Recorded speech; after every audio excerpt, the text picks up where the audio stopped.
Hey guys, welcome to episode 8 of Amazing Entrepreneurs. Today's episode, we are going to be speaking with Davide from Marko and Maglnick.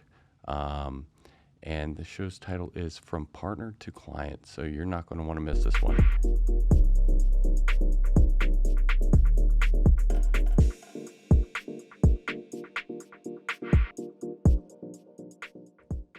Hello, South Florida. Welcome to another episode of Amazing Entrepreneurs. My name is Michael Riley, CEO of Amazing Tech, and we have a podcast here where we talk about it's Real Talk, Share Growth. And today I am here with a good friend of mine, David. Well, I say good friend. I'm going to butcher your last name. You know what? I'm not even going to try. I'm just going to pass it over to my buddy David, and tell us, your name and where you work and where you're from and things of that nature. Davide Proietti. I was born in Italy, hence the weird-sounding name. No, it's not weird. It's just that not natural for me. So I. Fair enough. I'm a partner at Marko Maglnick, where I practice corporate law. Awesome, and thank you so much for joining us. And I know you're a partner. You don't, and you said previously you don't consider yourself an entrepreneur, but there was a little bit of an entrepreneurial story that kind of led you to practicing law here. And I'm very excited to hear, or to hear again, so the listeners can hear your story about coming here, and eventually joining the firm. And tell me real quick before we go into that. Your firm, what do you guys specialize? Because to me, a lawyer's a lawyer, a firm, so like, what does that mean? What do you guys practice primarily? So Marko Maglnick is pretty much 50-50 commercial litigation, which is business disputes over contracts or shareholders' relationships. Mm-hmm. And then the other half of the practice is the transactional work, which is the drafting of the agreements, mergers and acquisitions work, a number of, variety of commercial contracts, distribution agreements, that kind of stuff. Awesome. Well, let's start from the beginning. So you guys, you're born in Italy, immigrated here. When did you make it to sunny South Florida? It was about 2009, so 14 years ago. Oh wow, 14. Enjoying the change? Do you like it here, or you miss Love home? It. Okay, Love it. I when we met previously, I shared we went on a cruise to Italy, and so we hit up all the big spots, right? And so, do you still have family there? You guys still? Yeah, absolutely. Except for my brother, who moved here about a year and a half ago. Okay. All my family's in Italy. Okay. Your brother followed you. Is he in South Florida with you? He is. Yes, he lives. He's just moving around now, but he's in Aventura currently, and he's thinking about moving to Fort Lauderdale. Nice. Well, so you moved here for a reason, right? So share with us, a little bit about your background, your story, because to me, this is definitely entrepreneurial, right? So Yes. I think there's a little bit more of a background there, and so share with me how what led you to Miami. Yeah. Sure thing. So law was never my first choice as a career. I sort of stumbled upon it as life happened. When I was a young boy in Italy, I wanted to be a jet pilot.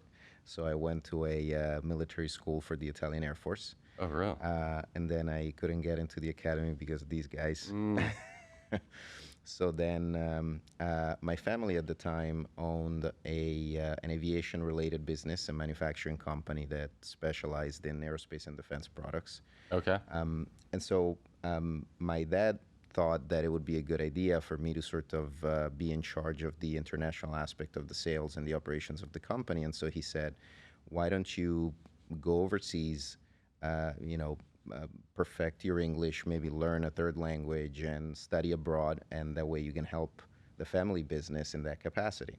Okay. So that sounded like a great plan, especially with Miami as Not a possibility. Bad idea. Yeah, exactly. Right. I mean, Miami is an awesome plan B.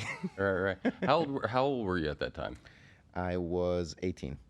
Wow. So you came down to Miami, South Florida area when you were 18. Yes, correct. I mean, who all was here to support you then? Well, I came here alone. My parents would travel every once in a while just to, make sure I wasn't setting the house on fire. But Wow, wow, wow. So you came over internationally at 18 correct. to Miami Yep. to basically forge the path for the family business. Yep. That was the idea. Correct. A question on this, so the reason why you wanted to be a pilot, was it because of the family's background there? So, my father always worked in a large Italian aviation manufacturing company. Okay. So, growing up, I was always surrounded by airplanes, and we would go to air shows with my family, and I always loved it. Uh, And then I guess I watched Top Gun too many times, well, and it's a phenomenal movie, right? What about Goose? I mean, poor Goose, right? poor guy. Yeah, It's right. the saddest scene in movie history. You know, and what was the song? Danger Zone. Oh my God. It's a banger. A banger. Everything about that movie is awesome. Right, right. So, okay, so you're 18, Miami. Correct. No supervision. I didn't cause any trouble. Fair enough. Oh, well, how'd it go? Well, so it went well. I was always sort of a very diligent kid, Okay. rule abiding.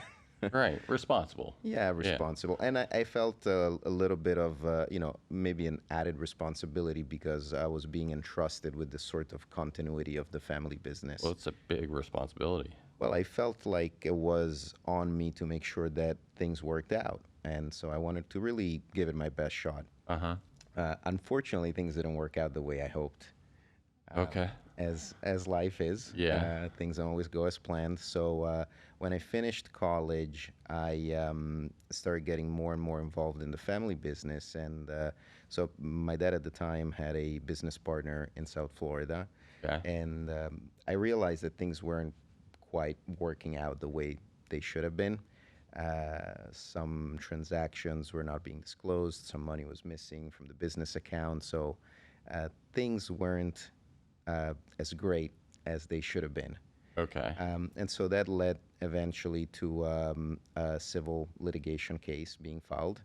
There was a big lawsuit between my father and his business partner. And as part of that process, being sort of his, trusted person on this side of the ocean, I was overseeing that component of the business, the ongoing litigation.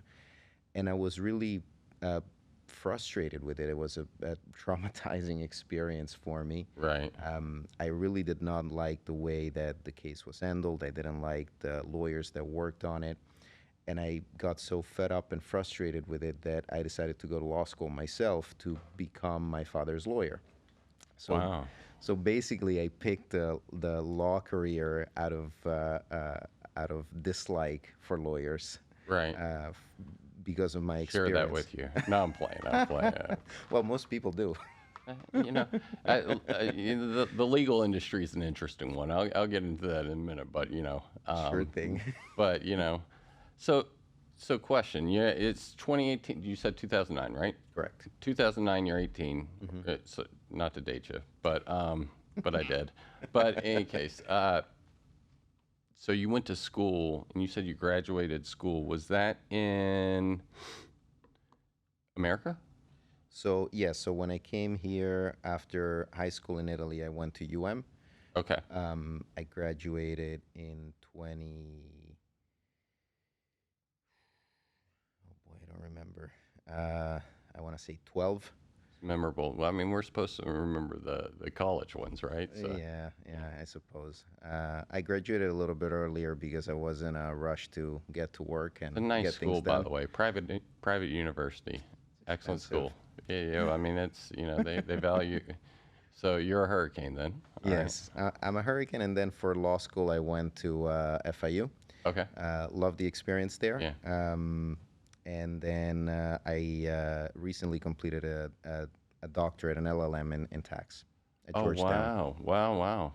Congratulations. Thank So when did you finish that, if you don't mind me asking? 22, May 22. Congratulations. Thank you. So, so you're hyper specialized, huh? Well, so as I got into the profession, Right. so to sort of pick up on the story, in when I got into law school, then in my second year, I started working at the firm where I currently am now Okay. as an assistant, Okay. making photocopies. Paralegal? Yeah, sort of law clerk, right? So photocopies and coffee. Yeah, a lot of the, paralegals. I mean, you know, they do God's work, so they Yes. very much do. Paralegals make the legal machine work. Oh my gosh. Yes. They are definitely the cogs that kind of keep the whole thing turning. I was below that, Okay. way below that. I'm with you. I'm just a guy, right? So anyways, but I did my best and I really liked the firm and they liked me. And then, as things went along, I worked more and more and then I took the bar, I passed the bar. They liked me, they gave me an offer. Nice. Started working there, stuck around. What year was that? 2017. Okay.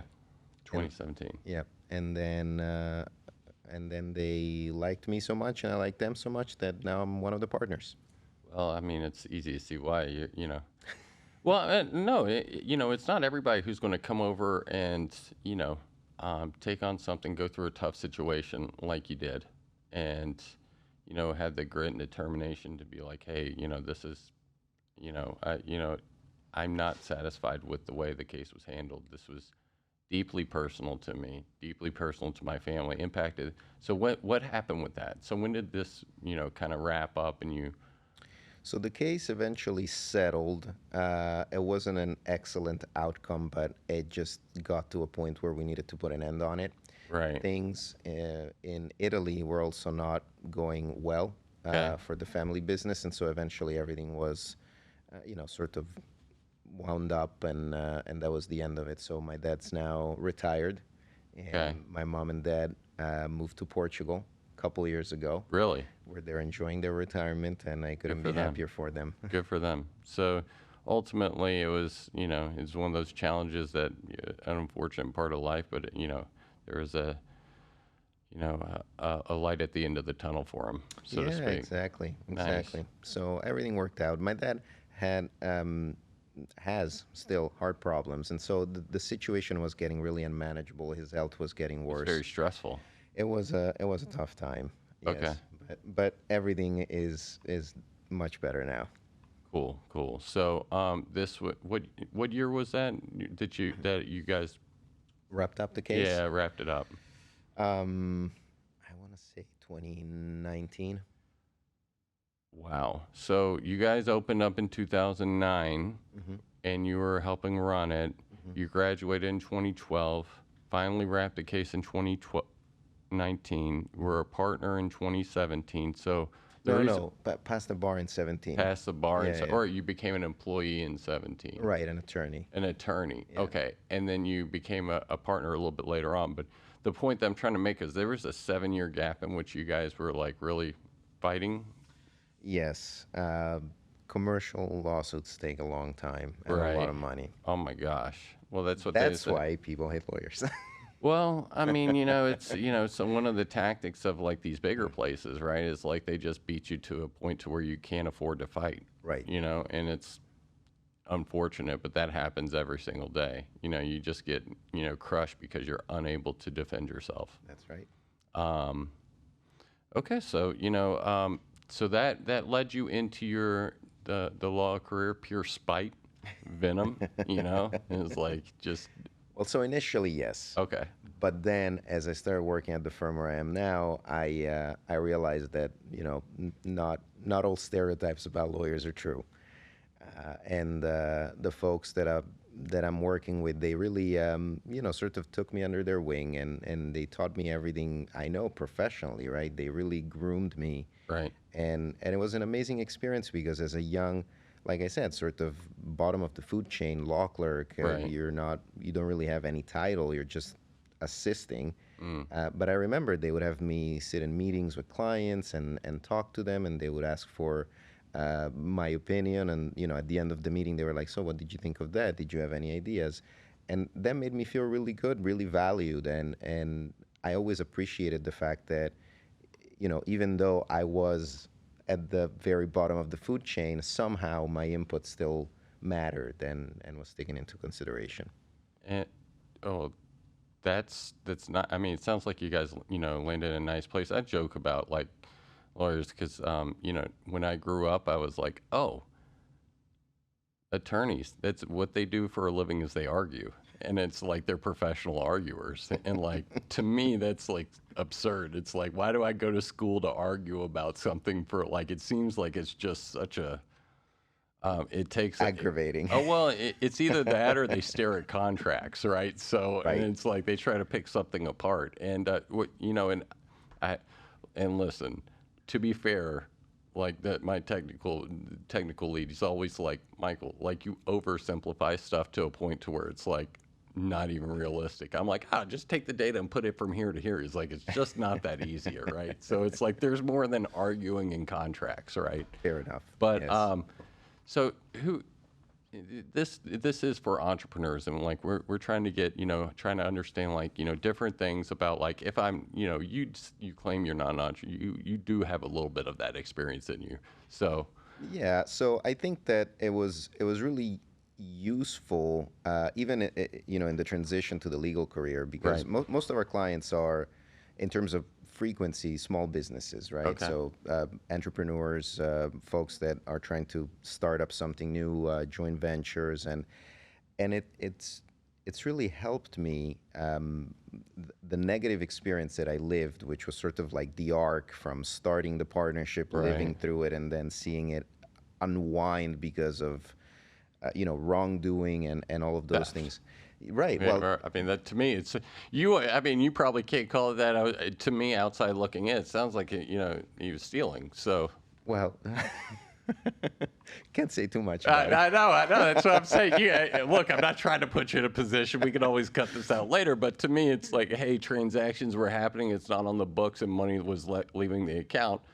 It sounds like your partner was stealing. So, it, unfortunately, that's not something that's uncommon, right? Right. Unfortunately, it is not uncommon. And so having lived through all of that helps me, I think, advise better business people, because there's the legal theory, Okay. and there's the perfect world where the laws are applied consistently and there's justice and everything works the way it's supposed to. Right. And then there's the real world where, I don't want to be a cynic and say that never happens, but Happens there's all the time. well, it happens often, and there's a cost to enforcing your rights, right? So we were just talking about the cost of litigation, and you can have all the rights you want. You can be correct. You can be looking for fairness, but it takes time and money to get there. So it doesn't just happen. Justice doesn't just magically happen. No, no, and it's continuations and stuff that takes years, and so your firm, you guys specialize in, like we're part of a networking group where it's primarily, at least 50% of them are attorneys, right? In, different firms. And so like I've discovered there's IP law, there's, business law, there's, traditional like law that I see on TV where it's criminal defense law, and, it's, mergers and acquisitions, but so you had told me two different sides of the your firm that you guys represent.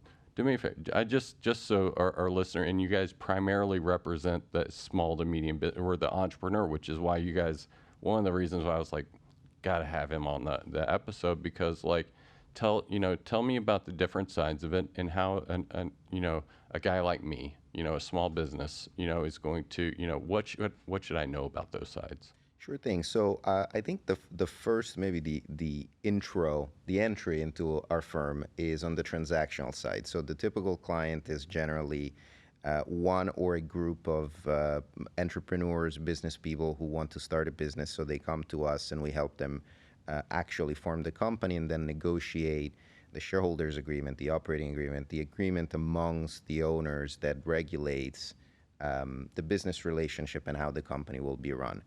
Then as the company sort of goes through its life cycle and expands and grows, then there's going to be, maybe a website. So we work on the terms and conditions, privacy policies. Then there's going to be maybe buying and selling of goods or services. So There's terms and conditions of sale, and sort of all of those little pieces that every business more or less runs into. Of course, there's specialty areas, right? Right. Every business is different.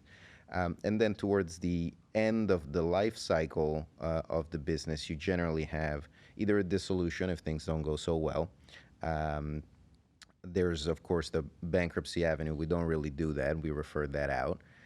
But if things are going well, then hopefully you have a liquidity event like a buyout from a larger company or a merger, or new partners come in, and so that's the mergers and acquisition part. That's where we set up the company, structure it in a way, and prep it so that we can maximize the value. We don't really touch the operations of it, but from a legal standpoint, sort of making sure that all your I's are dotted and T's crossed. Gotcha. And then the other half of it is the commercial litigation, which is when all of these things that we just talked about don't go the way they're supposed to go. So there's somebody who's not doing what they're supposed to do, or one of your business partners is entering into some dubious transactions. That's the commercial litigation, right? Which is civil cases, civil court. So lawsuits for monetary damages. Gotcha. And so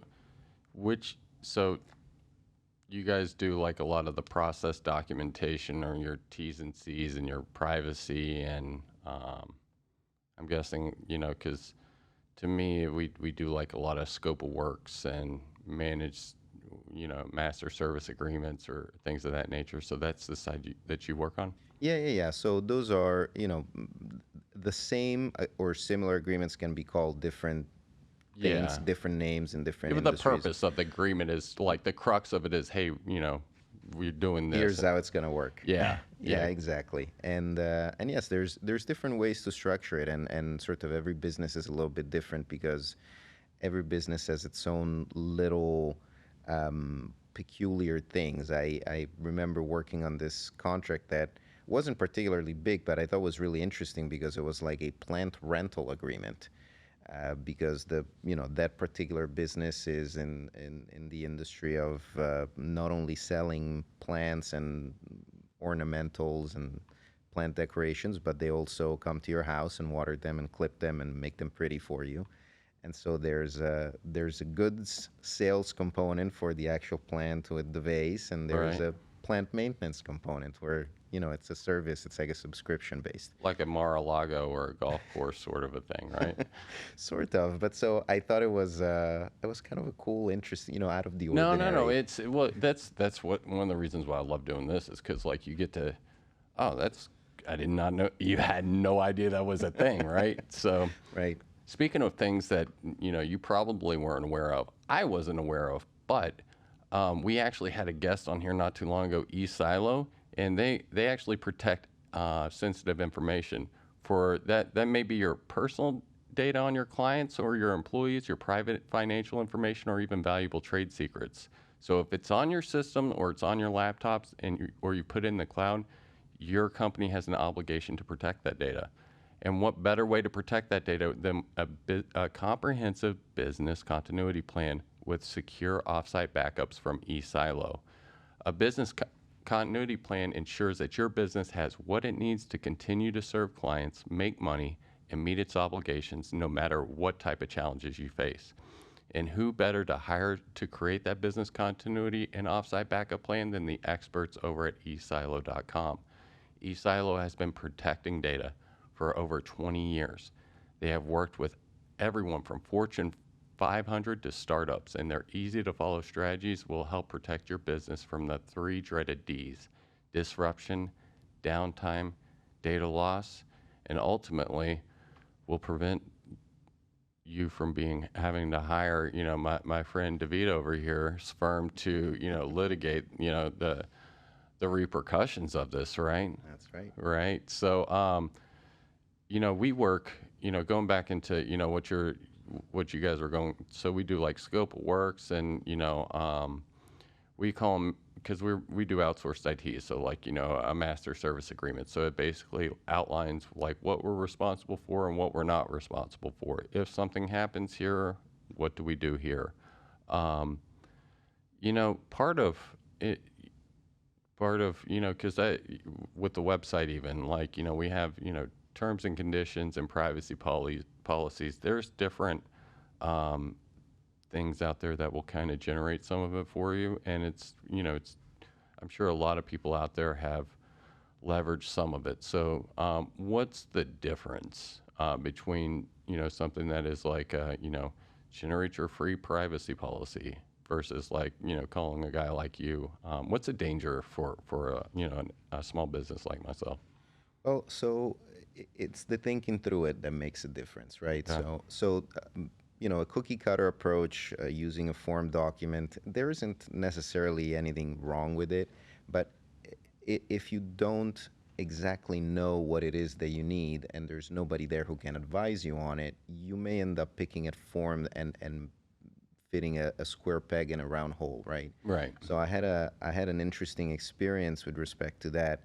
Um, and I've seen something similar just yesterday, actually, on an unrelated client. But the one that struck me was a couple of years ago. I was working with this client, and they showed me this sort of long, beefy agreement, and I was quite impressed because it was very comprehensive. And then this is a Florida company doing business with another Florida company, Mm-hmm. and the choice of law provision in this agreement required all disputes to be resolved under Canada law in like Toronto or something like that. And when when I looked at it, I spoke to the client and I said, "Listen, I understand you have a problem, but do you really want to go fight it out in Canada?" Right. Right. And so that's the danger of using form documents without really knowing what it is that you're doing or looking for. Is that it, it may end up backfiring. Right. Right. With us, it's the because now I read them, before I like sign, because I used to get all these terms and conditions, scroll in and hit accept or Whatever. whatever, right? But it's a little bit different if you're signing your business up. And so Right. it's like I gotta make sure, and I read it and then I pass it over to, we have a client of ours that does a lot of our documentation for us, and like, hey, what do you think of this? At least give it a once over to tell me like if it's I'm not litigating in Canada, Yeah. Exactly. That wouldn't be good. Yeah. Well, also, like another thing that I find interesting is, with us, it's like scope of work.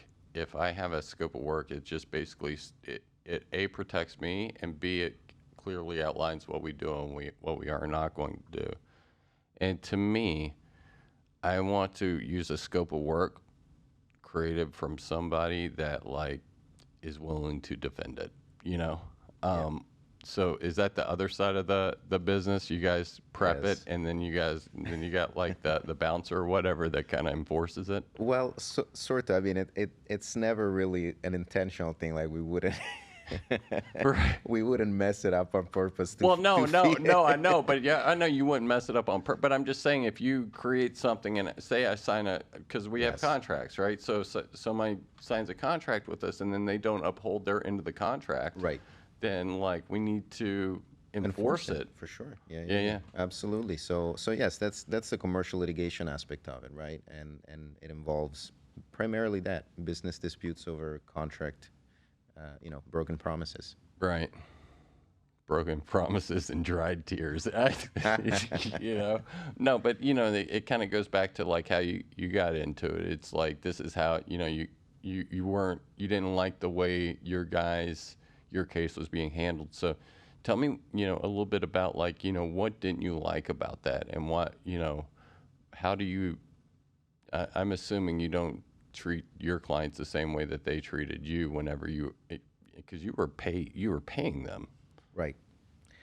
Well, so one of the main issues, I think, and this is a recurring theme, a lot of clients complain about the same issue with a lot of lawyers, is a lack of proper communication. Right, right. So it's really hard, and I've experienced it myself in a smaller, to a smaller degree. Okay. But it's hard for a client to understand what's happening behind the scenes, because the reason why you're hiring a lawyer is because you want them to handle your problem, and so you don't really know or necessarily see everything that they're doing for you. Right. And sometimes it takes a lot of work to make just a small step forward. Right. So there's a lot of frustration that comes with that, and so it's really incumbent upon the lawyer, I think, to let the clients know what it is that's being done, why it matters, what are your choices with respect to it, um, and at the end of the day, help you make an informed decision on risk and costs. Right? It's a cost-benefit analysis. So what went wrong in my case was the fact that we ended up changing a couple of different lawyers because not only were they not communicating, but they were also not really doing the work on the back end. And So they weren't doing anything. no, and the case almost got dismissed because of it. Oh my gosh. Yeah, it Well, was because I could see why you'd be upset because, like, hey, we're paying you right. a ridiculous amount of money um, for me to not worry about it. Like, you're supposed to, you know, be my bouncer, right? So it's like I don't need to, like, why am I drafting the cease and desist letter or something like that? But I say that because it's the first thing that popped up to my head. But like, really, I'm hiring you to protect me from stuff that I don't even know about. Like, I have enough to concentrate on my own business, and IT. We're in IT, so I'll speak on that. It's impossible for me to stay up to date with everything in the IT space just because it's so vast, right? So you have to scope down and figure out what am I going to focus on, much less figure out how am I going to protect my business and ensure that, like, because ultimately it's my responsibility because it not only is my business, but we have employees, employees that have, families, and, they depend on me to protect their stuff. And also for my other clients, if we get beaten into a submission for not being able to, by picking crappy, or people who are not doing what the poor actors for our bouncers, so to speak, then it's negligent on our part, right? And frustrating, crippling, and it takes years. So Right. And so that's an interesting point, which is that it diverts your energy and attention away from actually making money with your business. In other words, you're chasing a pot of lost money that you're trying to recover, right, but that pot is limited. It's never going to grow. It's going to cost you money to maybe get it back. Uh, and then in the process of doing that, you're spending all of this time and money and attention that you can't invest in actually growing your business and generating right, additional revenue. So right, yeah, because I mean, ultimately, even if someone, even if you win it, you may not get it. How does that work? So when you win a case, you get a judgment in your Okay. favor, which is essentially an order from a judge. It's a piece of paper signed by a judge that says, "Congratulations, you're owed this much money. Okay. Now go get it."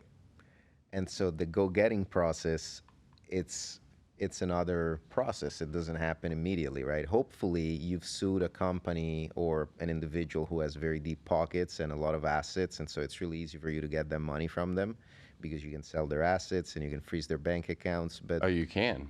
yes, you can. Okay, so that's what I was trying to get at. Is it like, hey, the judge gives you like a, because I've never, like, to me that's like the last recourse, because like most of the time, especially on the dollar amount, we probably just write it off and just never do business with them again, and share it with, it's more of a reputation thing, and then sometimes it kind of is what it is. It's a part of the cost of doing business. I think that's why all rates are a little bit higher than what you see, is because just because you charge, you know, it doesn't, 150, 300, it doesn't matter. You're not going to collect all of that, right? So there's lost time, and then there's lost, a percentage of that revenue is lost because people just don't pay. And unfortunately that drives up the value, or the cost of everybody. Right. But so we do have a recourse if we can seize assets or see. Okay.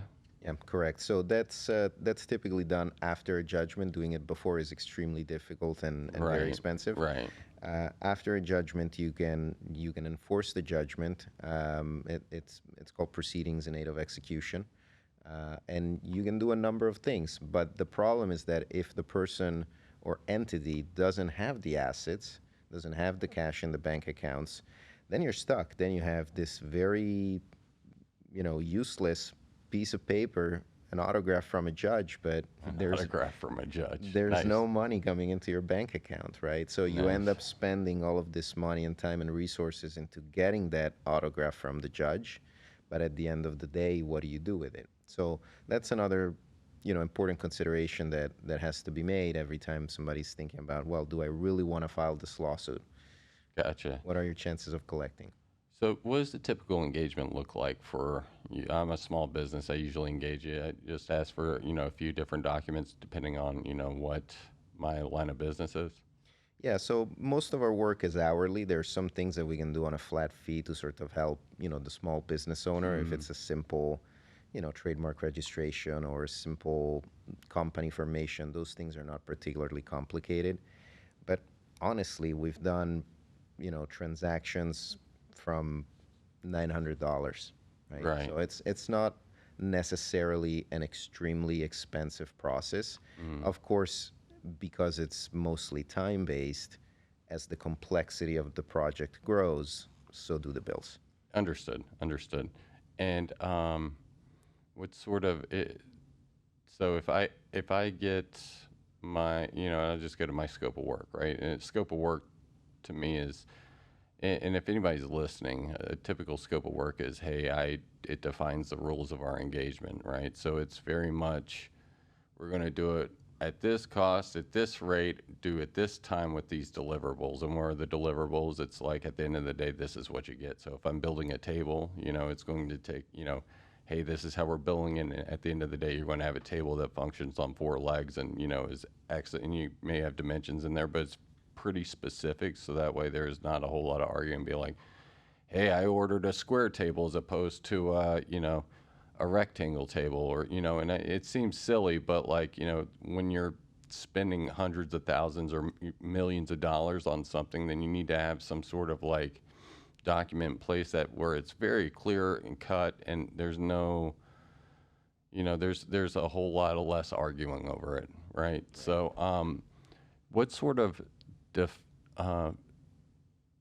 I guess what I'm trying to say is like, okay, so if I hire you guys for like to do that, right? So like, does it come with any sort of like litigation on it? Or is it like, hey, we'll defend it on that? Or is that an hourly basis? Or if someone's trying to bully us, right? Do you guys ever work on contingencies or anything like that? So yes, we work with people, right? What we say is that it's flexible, but because, especially in the context of litigation, there are all of these considerations that you have to take into account. We can't say to every client that we will take their case on a contingency. Let's say that somebody wants to sue, a shell company in the Cayman Islands, and we know they're never going to collect anything on that judgment, even if we win the case, then Right. we would advise the client that it's probably not a good idea to file that lawsuit, and we would not take it on a contingency if they really want to insist on it. So that's where I set up all the bogus shell companies is in the Cayman Islands. This is good. This is good. Among other jurisdictions. If but you yes. guys listen, anybody listening there, if you want to sign any bogus agreements on behalf of an organization, that's the way to do it. There's a number of jurisdictions that are harder to reach. Understood. Yeah, I say that jokingly. Don't do that. So Don't do that. we offer no legal advice here. We're not liable for anything here. This is for purely entertainment purposes only. But no, we have a good time here. So what separates and you'd mentioned communication, but what separates like a good firm, a good business law firm versus like, because you guys are business commercial law. Is that what you would refer to yourselves as? Yeah, Okay. yeah, correct. What separates you from or a good one versus a poor one? What do you look for like good markers? So as obvious as this is going to sound, but honesty, transparency, Okay. openness in the communication with the client. Right. Like I said, I think that's a very important thing. And then a little bit of kindness. Maybe it sounds a little bit too romantic, but it's happened to us that sometimes clients are going through a tough time. Maybe they're going through a business dispute with one of their partners, And so then we do a lot of work for them, and they get a big bill, and they're just like, look, I'm very grateful for everything you've done, but this is just a really difficult time for me. Can you help me out? Can you give me some more time? Can you just generally not be a jerk about your bill? Right. And the answer is yes. Well, of course, we'll do it. We'll help you. And people remember that, right? Right. So then Right. when they get past that, they come back to you. I don't know if it's karma or some sort of a cosmic You thing, know, but just what be a goes around decent comes person. around. Yeah, You know, exactly. because I find it just in general outlook on life or demeanor. If the more positive I am on trying to give out, the better I feel about myself. Just at an individual level. It Uh, works. is that so? I know that's kind of how you moved to this firm, right? So, is that why you ended up moving or joining the firm?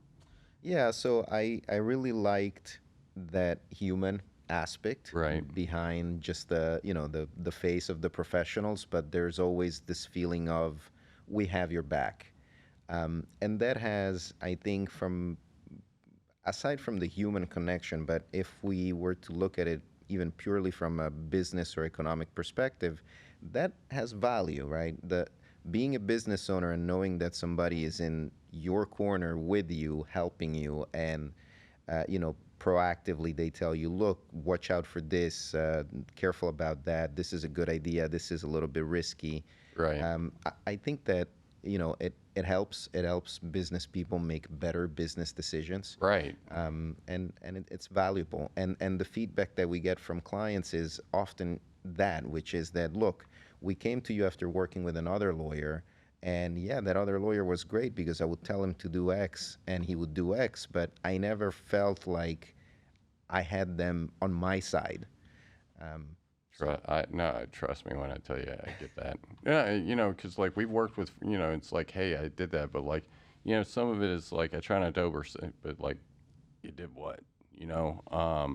So I feel you on that, because it's really we're hiring you because I hire an attorney just because like I don't know enough about it, and if I feel like I didn't get any value out of it, that says a lot, because I literally, it's not any time, I spend no time learning about other than the fact that, hey, I need this in order to protect myself. I need to have terms and conditions. So,